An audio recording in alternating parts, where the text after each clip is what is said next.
ఒరే చిట్టి మనుషులు ఎండలు బాగా ఎక్కువగా ఉన్నాయని నన్ను తిట్టుకుంటూ నా మీద పడి ఏడుస్తున్నారేంట్రా? మీ మనుషులు చెప్పేవి మాత్రం చాగంటి గారి ప్రవచనాలు, చేసేవి మాత్రం చేతబడి పనులు. ఊరంతా తారు రోడ్లు సిమెంట్ బిల్డింగ్లు వేసుకుని ఏసీల వేడిగాలి పక్కింటోడి ముఖాన్ని కొడుతున్నారు కదరా. ఇదంతా మీరే చేసుకుని మళ్ళీ సూర్యుడా కూలవ్వంటే నేను మజ్జిగ పోస్తానారా? మీరు వదిలిన పొగతో ఆకాశానికి మూతపడిపోయి నా వేడి కిందే ఉండిపోయింది. లోపల కుక్కర్లో బంగాళదుంపల్లా మీరే ఉడికిపోతూ కింద మంట పెట్టింది నేనే అన్నట్టు మళ్ళీ నా మీద ఏడుస్తారేంట్రా?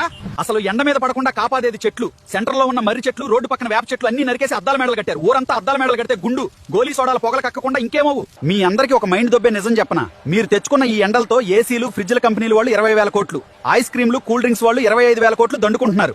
ఇలా ఒక్క ఏసీలు, కూల్ డ్రింక్సే కాదు, దేశం మొత్తం మీద అన్ని కలుపుకుంటే ఈ ఒక్క ఎండాకాలంలోనే 1,00,000 కోట్లకు పైగా వ్యాపారం జరుగుతుంది. మీరు తప్పులు చేసి ఏడుస్తున్నారు, వాళ్ళు 1,00,000 కోట్లు నొక్కుతున్నారు.